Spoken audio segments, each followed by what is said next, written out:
269면에 있습니다.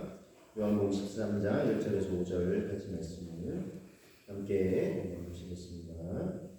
6월절 전에 예수께서 자기가 세상을 떠나 아버지께로 돌아가실 때가 이른 줄 아시고 세상에 있는 자기 사람들을 사랑하시되 끝까지 사랑하시니라. 마귀가 벌써 시몬의 아들 가룟 유다의 마음에 예수를 팔려는 생각을 넣었더라. 저녁 먹는 중 예수는 아버지께서 모든 것을 자기 손에 맡기신 것과 또 자기가 하나님께로부터 오셨다가 하나님께로 돌아가실 것을 아시고 저녁 잡수시던 자리에서 일어나 겉옷을 벗고 수건을 가져다가 허리에 두르시고 이에 배야에 물을 떠서 제자들의 발을 씻으시고 그 두르신 수건으로 닦기를 시작하여. 이 본문 말씀으로 끝까지 사랑하시는 예수님 이런 제목으로 하나님의 말씀을 나누기를 원합니다. 예수님의 발자취를 따르기를 원합니다. 예수님께서 이 땅에 구원자로서의 공적인 생애를 사시면서 대표적으로 세 가지 핵심 사역이 뭐라고 말씀드렸죠? 율법 말씀을 가르치셨다 그랬습니다. 그렇죠? 그리고 천국 복음을 전파하셨습니다. 모든 병과 약한 것들을 고치셨다 이렇게 이제 말씀을 하고 있습니다. 세 가지를 이렇게 소개하고 있지만 또 소외된 사람들과도 함께 하시면서 식탁 교제도 나누시면서 뭔가 비난을 받으시면서도 그들과 함께 하셨습니다. 자, 예수님의 이런 모든 사역, 삶, 섬김, 모든 행적들을 한 단어로 한 마디로 표현한다면 뭐라고 할 수 있을까요? 한 단어로 표현한다면 사랑이라고 표현할 수 있을 것입니다. 예수님의 모든 삶과 그분이 걸어가신 여정과 사역과 섬김 이 모든 것들은 사랑이 아니고서는 설명할 수가 없습니다. 사랑이라 이렇게 말씀할 수 있습니다. 그래서 오늘 요한복음 13장 1절 말씀을 다시 한번 되새겨보시면 이렇게 말씀하고 있죠. 6월절 전에 예수께서 자기가 세상을 떠나 아버지께로 돌아가실 때가 이런 줄 아시고 세상에 있는 자기 사람들을 사랑하시되 끝까지 사랑하시니라 그랬어요. 끝까지 사랑하셨다 이렇게 말씀하고 있습니다. 끝까지 사랑하셨다 이런 표현을 사용하고 있는데 끝까지 사랑하셨다는 것은 어떻게 사랑하셨다는 것일까요? 말씀을 계속 기도하고 묵상하면서 끝까지 사랑하셨다. 그럼 어떻게 사랑하시는 걸까? 묵상하는 중에 오늘 이 본문 말씀을 쭉 이제 되새겨보면서 이렇게 사랑하셨구나 라는 것을 이제 깨닫고 되새길 수 있었습니다. 그걸 함께 나누기를 원합니다. 끝까지 사랑하셨다는 것은 어떻게 사랑하셨냐? 첫 번째는 이렇게 사랑하셨다라고 볼 수 있습니다. 어떻게 해요? 어떻게 사랑하셨을까요? 이렇게 사랑하셨습니다. 끝까지 사랑하신 것은 바로 한결같이 사랑하셨습니다. 한결같이 사랑하셨다는 거예요. 자, 주님은요, 유다가 당신을 배신할 것을 아셨을까요? 모르셨을까요? 아셨어요. 13장 2절에 요한복음 13장 2절에 이렇게 말씀하고 있습니다. 마귀가 벌써 시몬의 아들 가룟 유다의 마음에 예수를 팔려는 생각을 넣었다 그랬어요. 자, 13장 11절에는 이렇게 말씀하고 있는데 이는 자기를 팔 자가 누구인지 아심이라. 그러므로 다는 깨끗하지 아니하다 하시니라 그랬어요. 예수님이 모르시지 않으셨어요. 유다가 지금은 같이 이제 제자들 무리 속에 같이 있지만 곧 나를 팔 거다라는 걸 아셨어요. 자, 아시면서도 어떻게 하셨다는 거예요? 아시면서도 사랑하셨다는 거예요. 유다의 배반을 아시면서도 아무리 생각해도 내가 잘못 택한 것 같다. 이제 여기서 끝내자 같은 게 아니시라 끝까지 사랑하셨다는 거예요. 그의 그런 부족한 모습에도 불구하고 주님은 그 사랑을 거두지 않으시고 끝까지 한결같이 사랑하셨다는 것입니다. 뿐만이 아닙니다. 우리가 잘 아는 베드로의 경우를 봐도 베드로가 예수님을 부인할 것을 하셨죠. 그렇죠? 그래서 예수님이 미리 말씀하셨잖아요. 오늘 닭이 울기 전에 네가 나를 부인할 거다. 주님이 아시고 말씀을 하셨어요. 자, 베드로를 향한 사랑도 거두셨나요? 아니죠. 끝까지 사랑하셨어요. 유다가 배반할 것을 아시고 베드로가 부인할 것을 아시면서도 끝까지 사랑하셨어요. 한결같이 사랑하셨어요. 베드로 같은 경우는 좀 더 이제 설명을 드리면 결국 부인하고 말았잖아요. 무슨 소리입니까 주님? 다른 사람 다 부인해도 저는 절대로 주님을 부인하지 않을 겁니다. 호기롭게 장담했지만 그렇게 좋게 부인하고 말았어요. 날마다 좌절하고 절망하고 있던 베드로. 더군다나 예수님께서 고난당하시고 십자가에서 피 흘려 죽으시는 그 광경을 다 목도하고 정말 패배감이 절로 있을 때 부활하신 주님이 나타나셔서 베드로를 찾아가셨죠. 제자들을 찾아가셨습니다. 베드로와 그래서 대화를 나누시잖아요. 요한의 아들 시몬아, 네가 다른 사람들보다 나를 더 사랑하느냐? 주여, 제가 주를 사랑하는 주께서 아시나이다. 사실 이 대화 속에 주님의 이 사랑은 사실 베드로의 사랑과 비교할 수가 없습니다. 주님은 실은 이제 이 신약성경의 주 원어인 헬라어로 아가페라는 단어에서 처음에 이제 사용하셨고, 베드로는 필레오라는 우정의 정도의 사랑을 이제 표현하게 됩니다. 주님이 두 번째도 아가페 보셨지만 베드로는 필레오. 그제서야 세 번째 주님은 그럼 그 필레오의 사랑으로 나를 사랑하겠느냐 이렇게 물으셨고, 베드로는 역시 필레오라는 단어를 사용해서 그렇게 대답을 합니다. 하여튼 이 대화 속에서 예수님은 베드로를 저버리지 않으시고 나는 변함없이 아가페 사랑으로 널 사랑해 라고 다시 한번 되새겨 주신 거죠. 너 비록 필레오의 사랑이지만 나를 사랑하는 그 마음을 이제 확인하시고 주님 뭐라고 하셨죠? 내 어린 양을 먹이라 하시면서 새로운 사명을 맡기셨잖아요. 그럼 이것이 놀라운 사랑이 아니에요. 베드로는 이 놀라운 주님의 사랑을 체험했어요. 그렇죠? 그러고 나서 이 사랑에 감사하고 감격합니다. 주님이 승천하신 이후에도 우리 110여 명의 성도들이 마가 다락방에 모여서 함께 간절히 기도, 성령의 권능을 받은 후에 명절을 맞아서 예루살렘에 모여온 수많은 인파들 앞에서 주님의 사랑을, 그 십자가의 사랑을 선포하죠.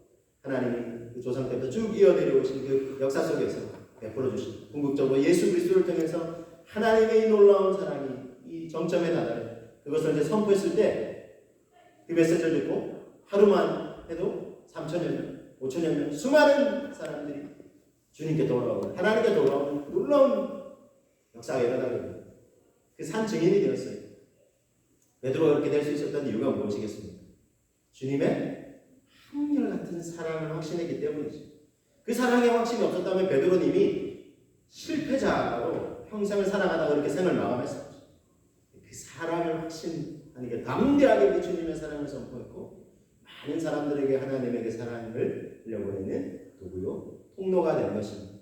자, 여러분, 유다뿐이겠습니까? 베드로뿐이겠습니까? 우리는 어떻습니까?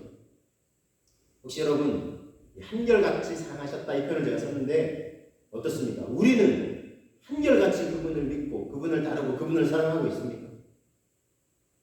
죄송해요. 우리라는 표현 안 써도 저 자신을 돌아보니까 감히 그 단어를 쓰기가 막 부끄러운 거.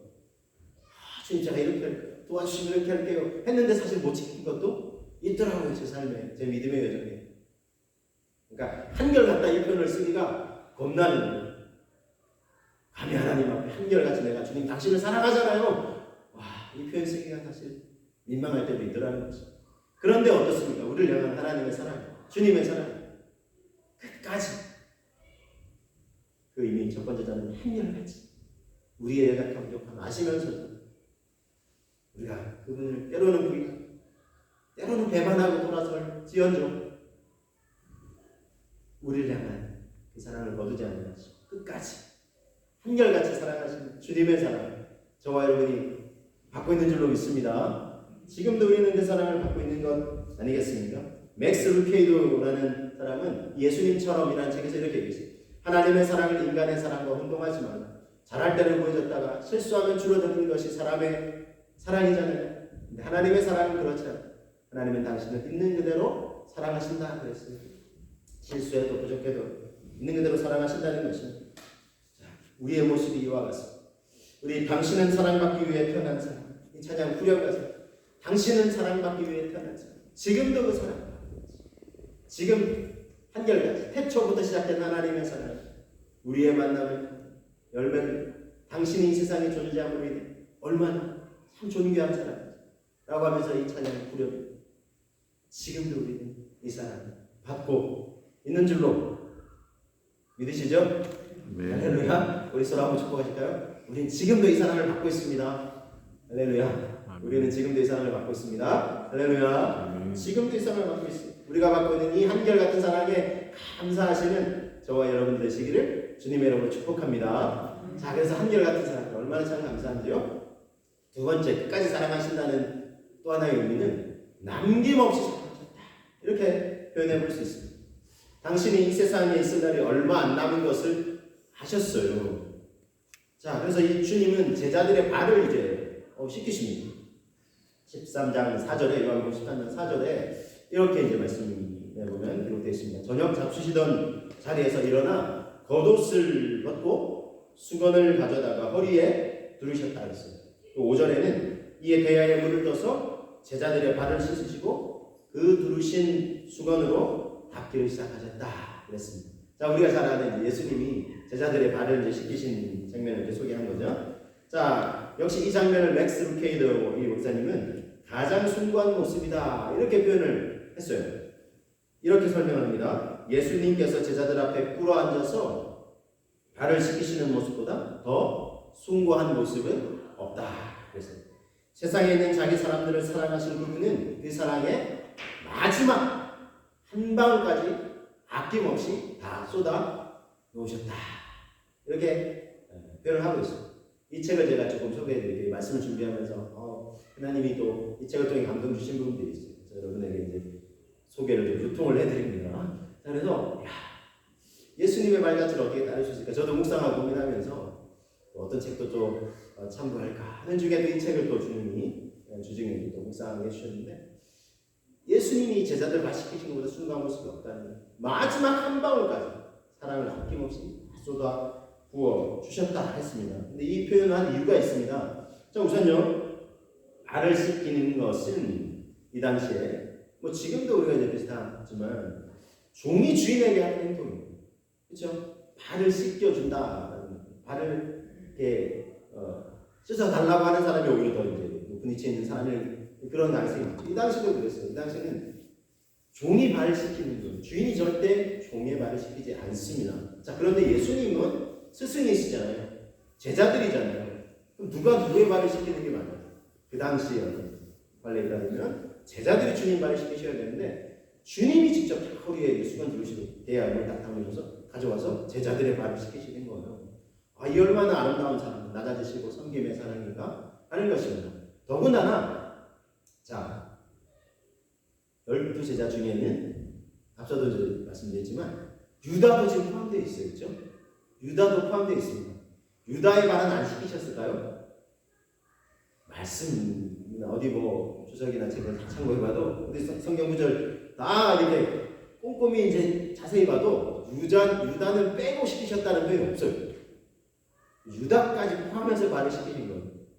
여기서 주님은 정말 어떻게 이렇게 사랑하실 수 있으셨을까 싶을 정도로 사랑하신 겁니다. 생각해보세요. 자기를 지금 배반하고 로마의 이제 병사들을 팔아넘길 그 제자의 발도 씻기신 거예요.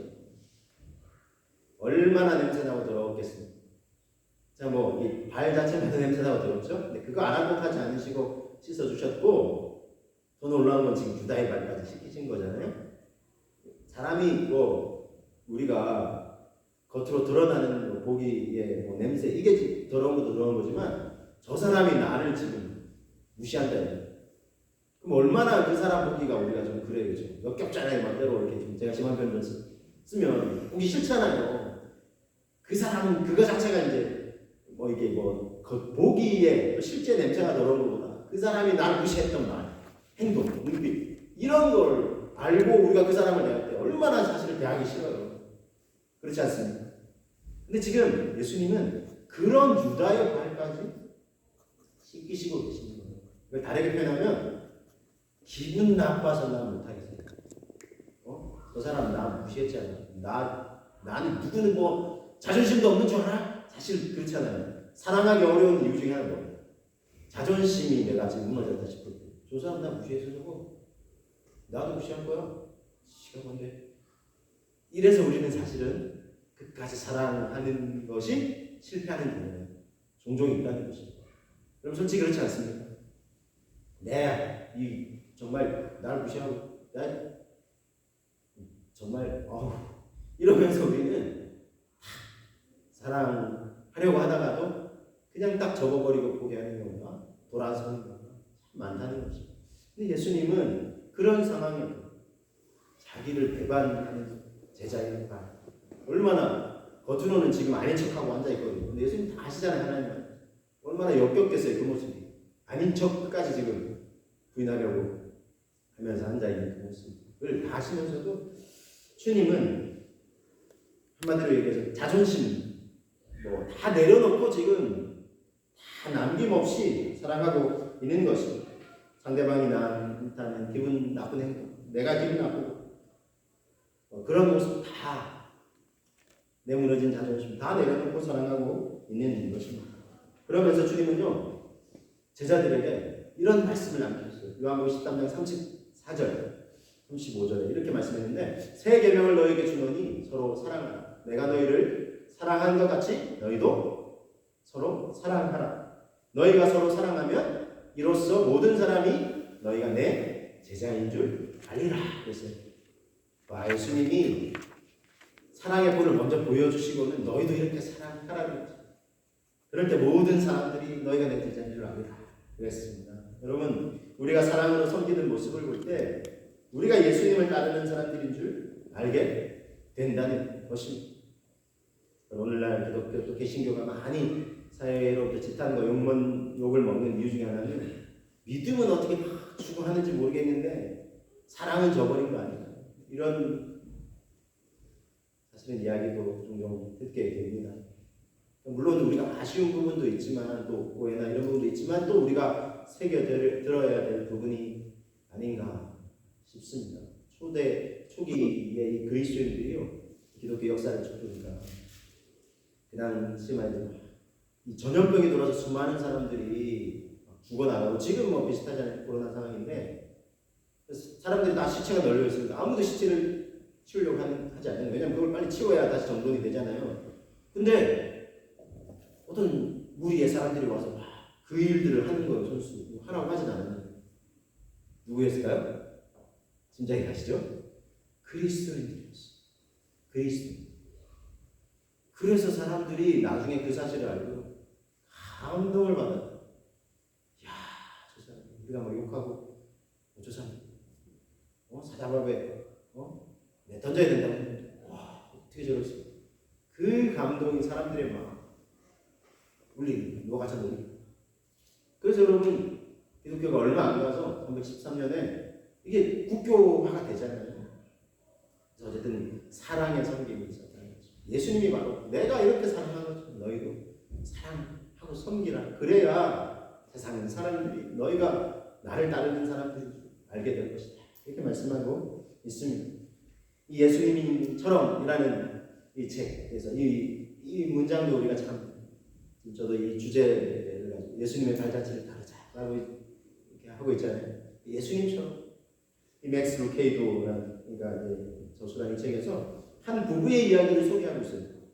아내가 어느 날 남편이 10여 년이 지나도록 외도를 하고 있었다는 사실을 뒤늦게 알게 됐어요. 얼마나 마음이 무너져요. 근데 여성은 그 가정을 지키려고 했는데 그 좌절감과 절망 가운데서 근데 이제 상담을 받게 됐어요. 근데 이제 이 여성이 그래도 가정을 좀 지킵시다. 이 마음이 있는 걸 알고 상담가에 여러 이제 조언을 해줍니다. 그 중에 한 가지 이제 둘만의 여행을 좀 보라고 이렇게 해서 다 만사제 쳐놓고 이제 여행을 떠났습니다. 그래서 어쨌든 이 관계가 회복되는 걸 서로 이제 확인할 때까지 이제 여행을 하게 되는데 한 10일 지났을 때쯤에 이제 계속 이제 대화도 나누고 하는 거죠. 이제 그 사실 알았으면 얼마나 힘들겠어요. 그런데 이제 그 어려운 마음들을 계속 이제 대화하고 같이 이제 시간을 12월쯤 이제 지났을 때 남편이 이제 일어나 보니까 아내는 우리가 이제 안 보이는데 산책하니까 그래서 일어나 보니까 자기 머리맡에 이제 엽서 딱 놓여 있는 거기에 이제 글귀가 딱 쓰여져 있는 거죠. 이제 눈물로 쓰는 게 없어요. 아내가 남편에게 외도를 마음이 무너지죠. 억장이 이제 무너지는 그런 마음. 그래서 너무 서운하다. 그런 것들 담아 있습니다. 그런데 맨 마지막 결론은 이 문장의 끝은 여성이 이렇게 내가 다 당신을 용서하고 당신을 용서하고 당신을 사랑해. 우리 계속 함께 걸어가요. 남편이 감동이 됐어요. 그리고 맞아. 다시 새롭게 출발하게 되었다는 것입니다. 이 여성 입장에서 보면 상한 마음과 자존심까지도 다 내려놓고 사랑을 하기로 결단한 것 아니겠습니까? 여러분 구약 성경의 이 호세아서에 이런 비슷한 내용이 소개되고 있어요. 호세아 선지자의 하나님이 이 고멜이라는 여인과 결혼을 이제 하게끔 이제 하시는데 고멜이라는 여인이 아내예요. 결혼을 했는데 근데 이 여인이 뭐 결혼해서 자녀도 있어요. 자녀도 이제 놓고 했는데 어느 날 보면 또 없어요. 한동안 안 들어와요. 어디 갔나 했더니 바깥에 나가서 다른 남자하고 몸을 썩는 거예요. 이게 사실 이제 이 고멜이라는 여성은 그 당시에 우상을 숭배하는 신전에서 이제 일을 하던 사람이었어요. 근데 그 일이 무슨 일이냐면 그 신전을 섬기는 그 남성하고 막 이렇게 관계를 해요. 그러면은 이게 너무 이거 황당한 건데 그러면은 이 바알과 아세라 신이 남성 신, 여성 신이거든요. 한 데서 보고 있다가 그런 장면을 보고 자기들도 위에서 막 그런 관계를 한다는 거예요. 그러면 막 땀을 흘린다는 거예요. 그러면 그게 비가 돼서 내려온다는 거예요. 그래서 농사 지을 때 그렇게 하는 게 필요하다는 거예요. 이게 얼마나 어리석어요. 근데 이제 그렇게 섬기는 여성이었어요. 집안이 있는데 그러면 이제 집안을 지켜야 되는데 그거 내버려두고 그 일을 하는 거예요. 그 얼마나 속이 상해 이 호세아 선지자 입장에서. 근데 하나님 뭐라고 하냐면 그래도 사랑하라고 했어요. 그 명령을 내렸어요. 그래도 사랑. 그래도 그 여성을 데리고 오라. 호세아 선지자도 마음이 힘들죠. 그런데 하나님 말씀에 순종을 해요. 그래서 가서 이 여인을 데리고 와요. 그래도 사랑하라고 주님 말씀. 그래도 데려오라고 하시죠. 그러면 하나님 뭐라고 말씀하시냐면 이스라엘 백성이 마치 너의 아내처럼 나에게 그렇게 돼. 내가 참 신이고 참 남편인데 나의 사랑을 저버리고 다른 신에게 가서 숭배한다는 거예요. 그걸 이렇게 주님이 표현을 하셨어요. 하나님. 그러면서 그래도 그렇지만 나는 내 백성 포기하지 않아. 이게 하나님의 사랑이에요.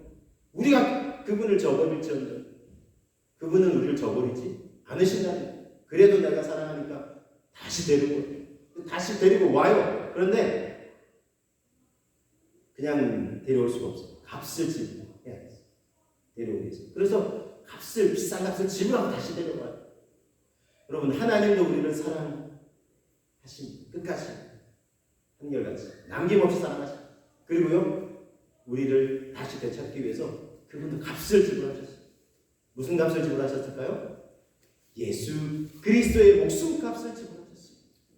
그래서 예수님이 이 땅에 오시고 십자가에서 피 흘려 돌아가신 것, 그 목숨값을 지불하신 그 대가를 치르고서 우리를 사신 거예요. 우리를 다시 하나님의 자녀로 하나님의 사랑받는 얼굴 신부로 다시금 내려오신 거죠. 그럼 우리가 받은 사랑이 놀라운 사랑이에요. 이 사랑이 얼마나 놀라운가 하는 거죠. 우리는 지금도 이 놀라운 사랑을 받고 있는 줄로 여러분 믿으시기를 바랍니다. 우리가 갖고 있는 이 사랑이에요. 그래서 여러분 죄 많고 허물 많은 우리를 다시 변함없이 사랑하시기 때문에 다시 데려오시기 위해서 다시 살리시기 위해서 하나님의 아들 목숨값을 지불하시기까지 그렇게 사랑하셨다는 것이죠. 그래도 우리를 사랑하신다는 것입니다. 그래서 여러분 남김없이 당신을 다 내어주셨어요. 우리 주님도 이 땅에 오셔서 당신의 목숨도 내어주셨으니까요. 그래서 이 사랑을 이렇게 표현해 볼 수 있어요. 오늘 이제 세 번째인데 자 이렇게 설명해 볼 수 있어요. 어떻게 우리를 사랑하셨냐? 끝까지 한결같이 남김없이 사랑하셨다. 이 정점은 죽기까지 사랑하셨다는 거예요. 죽기까지 사랑하셨다는 것입니다. 여러분 우리를 사랑하시되 당신의 목숨을 내어주시기까지 사랑하셨어요. 자 예수님이 이 제자들의 발을 씻기신 건데 6월절 만찬 바로 직전에 있었던 일인데 6월절이 어떤 절기입니까? 6월절이 자 6월절 애굽에서 노예 생활하는 400여 년 동안 이제 노예 생활하는 이스라엘 백성 당신의 백성을 건지시기 위해서 하나님이 모세를 이제 바로 왕에 애굽의 바로 왕에 보내시죠. 그러면서 이제 내 백성 보내라 그랬는데 계속 뺀질뺀질대면서 안 보내죠. 그래서 10가지 장을 막 내리잖아요. 그래서 이제 마지막 이제 9가지 재앙을 내렸는데도 뚝뚝 나면 이제 물론 좀 타협하는 듯 하면서도 막 안 보내려고 하니까 10번째 재앙을 예고하세요. 애굽에 있는 모든 가정의 장자 첫 번째 아들 다 죽을 거라고. 이건 뭐 사람뿐만 아니라 가축들도 다 죽을 거라고. 첫 번째 아들 다 죽을 거라고 경고를 하십니다. 근데 이제 막 계속 버티고 있으니까 이제 그걸 이제 하나님 말씀하시는 또 실행을 하셔야 되니까 이제 시행을 딱 하시려고 하는데 당신의 백성들의 가정도 있잖아요. 보면은 그래서 말씀하십니다. 어린 양을 잡아라. 그 피를 집 문설주에 발라요. 그래서 하나님의 사자가 다 집집마다 심판을 그 10번째 재앙, 장자의 죽음의 장을 딱 내리실 때 피가 어린 양의 피가 문설주에 발라져 있는 집은 장을 내리지 않고 심판을 내리지 않고 그냥 지나가는 거예요. 그래서 여러분 이걸 지나가다 6월이 그냥 지나가다는 뜻입니다. 넘어가다는 뜻입니다. 영어로는 pass over 그래서 심판을 내리지 않고 그냥 지나가다는 뜻입니다. 여러분 이것이 6월절입니다. 이 어린 양을 이루겠습니다. 6월절 어린 양 예수 그리스도입니다. 그래서 보라 세상 죄를 지고 가는 하나님의 어린 양이구나. 세례 요한이 예수님을 딱 바라보고 처음 보자마자 그렇게 외쳤잖아요. 세상 죄를 지고 가는 하나님의 어린 양 6월절 어린 양 예수 그리스도. 양이 죽었잖아요. 피 흘렸잖아요. 예수님이 십자가에 죽으신 것은 바로 그런 의미인 것입니다. 하나님의 심판 다 죄와 허물로 죽을 수밖에 없지만 이 예수 그리스도의 이 보배로운 피를 바른 자, 그 피를 믿는 자, 그 재앙의 심판을 내리지 않고 하나님께서 넘어가시는 것이죠. 구원의 은혜를 베풀어 주시는 것입니다. 그래서 여러분 6월절의 어린 양처럼 예수님은 죽기까지 십자가에서 죽으시기까지 우리를 목숨도 아끼지 않고 다 내어주시기까지 사랑을 하시는 것이죠. 로마서 5장 8절을 들어서 이렇게 말씀하고 있습니다. 이 말씀 같이 한번 고백해 보실까요? 우리가 아직 죄인 되었을 때에 그리스도께서 우리를 위하여 죽으심으로 하나님께서 우리에 대한 자기의 사랑을 확증하셨습니다. 할렐루야. 예수 그리스도께서 우리를 위하여 죽으셨어요. 근데 우리가 어떤 상태일 때 죄인일 때도 불구하고 우리를 위하여 죽으신 거예요. 하나님께서 우리에게 대한 자기 사랑을 확증하셨어요. 뭘로요? 예수님의 그 십자가에 죽으심으로, 피 흘려 죽으심으로 얼마나 우리를 사랑하시는가 하는 것입니다. 여러분 세상에서 가장 강인한 아버지로 알려진 사람이 있어요. 자, 이 딕 호잇이라는 사람인데, 이 사람의 아들은 릭이라는 사람이에요. 자, 근데 이 아들 릭이 태어날 때 목에 이 탯줄이 감겨서 뇌에 산소 공급이 중단이 돼요. 그래서 뇌성마비 중증장애를 갖고 태어나게 됩니다. 그래서 이제 어릴 때부터 이제 참 안타깝죠. 장애를 지니고 이제 태어나게 되는데 몸을 제대로 움직일 수가 없어요. 의사 표현 뭐 제대로 할 수 없는 것도 그렇고. 근데 이제 컴퓨터 요즘 시대가 다 발달돼서 컴퓨터로 이제 의사 표현을 하는 거예요. 그래서 이제 컴퓨터 장치에 의해서 겨우 이제 자기 의사를 철자에 누르면서 이렇게 표현을 하는데 15세 되던 해에 이 아들이 자기 자선 달리기 대회에 참여하고 싶다는 거예요. 한 단체에서 주관하는 달리기 대회에 참여하고 싶다. 이렇게 이제 표현을 했어요. 그러니까 아버지가 그러냐고. 아들이 어떻게 힘겹게 그렇게 컴퓨터 의존해서 이제 표현을 했는데 그 소원을 알게 됐으니까 그렇구나 하고 참가하게 돼요. 근데 이제 아들은 휠체어에 앉고 이제 아버지가 이제 아들을 끌고 달리는 거죠. 혹시 이분의 이야기를 아마 왜냐하면 굉장히 많이 알려진 스토리거든요. 그래서 참 감동 있게 알려진 스토리인데 다시 왜 이 이야기를 소개드리냐면 이분이 어쨌든 이 아들을 이렇게 자선 달리기에 참여해요. 그래서 휠체어를 밀면서 이제 달리는 거죠. 아버지와 아들이 함께. 근데 이제 처음 참가했을 때는 참가자들 중에 뒤에서 2등이었어요. 뒤에서 두 번째. 왜냐면 이렇게 불편하니까 또 전문 선수도 아니고 휠체어 아들이 앉아있고 하니까. 근데 아들이 이런 고백을 해요. 아버지 달리고 있을 때 나는 아무 장애가 없는 것처럼 느껴져요. 달릴 때는 막 그런 기분이 든다는 거예요. 그러니까 아버지가 또 힘이 나가지고 그러냐고 계속 이제 그때부터 본격적으로 이제 자기 체력 훈련을 하면서 계속 이제 대회에 참가하게 됩니다. 이 부자가 릭 부자가 계속 그 다음에 마라톤 달리기뿐만 아니라 철인 3종 경기에 마라톤과 수영과 또 이 사이클까지 이 대회에 참가를 하게 됩니다. 그래서 무려 1977년부터 2016년까지 40여 년간 마라톤 풀코스로 72회, 이 철인 코스 257차례 등 총 1130개 대회로 완주돼요. 대단하죠? 자, 철인 3종 경기에는 수영도 있어요. 수영은 어떻게 했냐면 아들이 이제 배에 작은 배에 타고 있고 아버지가 허리에 줄을 묶어가지고 자기 이 허리에 묶은 줄과 배를 연결해가지고 아버지가 수영하면 뒤에서 배 타고 있는 아들이 이제 그러니까 얼마나 힘들겠어요. 아무것 안 끌고 있어도 힘든데 그 배와 아들을 허리에 묶어가지고 얼마나 힘들어. 근데 그거를 완주를 해요. 아버지 대단하죠. 만 74세이던 2014년 보스턴 마라톤 대회를 끝으로 이제 긴 여정을 마무리를 해요. 그래서 이제 지난 3월 17일에 얼마 됐죠? 지난 3월 17일에 만 80세에 미국 자택에서 이 아버지가 이제 생을 이제 마감하게 됩니다. 아름답게 생을 마감하게 되죠. 그래서 전 세계 수많은 사람들이 지금 그를 추모하고 있습니다. 많은 사람들이 정말 위대한 아버지다, 존경스럽다 추모하고 있고요. 그래서 한때 이분이 대단한 기록을 남겨요. 마라톤 대회 지금 뭐 2시간 초반대인데 일반인이 달린다고 생각이 없어요. 처음에는 7시간 넘게 이제 걸렸어요. 뭐 힘들게 일체어 그러고 다녔으니까. 근데 이분의 최고 기록은 두 부자의 최고 기록은 2시간 40분 정도 돼요. 대단한 거예요. 뭐 선수들 중에도 그렇게 뛰기 힘든 선수들도 있고 대단한 기록이에요. 그랬더니 어떤 사람들이 아들을 이거 일체에 끌고 다니는 그 정도면은 혼자 달리면 더 대단한 기록을 남기겠다고 하니까 이 아버지 뭐라 하냐면 아들 네가 없이는 나한테는 그런 거 아무런 의미가 없다. 아들이 있으니까 내가 달리는 거지. 이 아들이 없다면 나는 달릴 이유가 없다. 그게 더 존경스러워. 많은 사람들이 추모를 하고 있어요. 어떤 사람은 이렇게 추모를 남겼더라고요. 위대한 아버지가 이분 이제 디코이지. 더 위대한 아버지 품에서 잠들었다. 더 위대한 아버지는 누굴까요? 하나님 아버지. 여러분 저도 이야기를 접하면서 우리 하나님 아버지의 사랑이 얼마나 놀라운가. 이분이 그 자녀를 향한 자기 모든 걸 아낌없이 쏟아붓잖아요. 우리 하나님 아버지도 자녀된 우리를 사랑하셨습니다. 하나도 남김없이 다 끝까지 사랑하신 줄로 믿습니다. 그래서 로마서 8장 32절에 이렇게 선언하고 있습니다. 자기 아들을 아끼지 아니하시고 우리 모든 사람을 위하여 내주시니가 어찌 그 아들과 함께 모든 것을 우리에게 선물로 주시지 아니하시겠느냐 말씀하고 있어요. 다 주셨어요. 아들까지 내어주셨죠. 이거는 아들까지 내어줬다는 건 뭘 의미해요? 이 구절의 D가 의미하는 거잖아요. 다 주시려고 하는 거잖아요. 아들까지 내어줬으니까. 다 주신 거예요. 자녀된 우리를 위해서 당신의 아들 예수를 아끼지 아니하시고 모든 것을 내어주신 하나님 아버지는 우리에게 필요한 모든 필요한 것이라면 아끼지 아니하시고 다 내어주시는 거예요.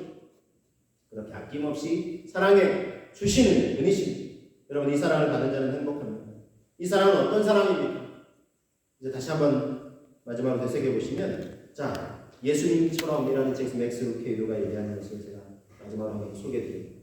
하나님의 사랑은 끝없는 사랑. 영원히 우리가 그분을 상대하지 않아도 무시해도 퇴짜를 놓아도 무시해도 불순종해도 그분은 변하시지 않으십니다.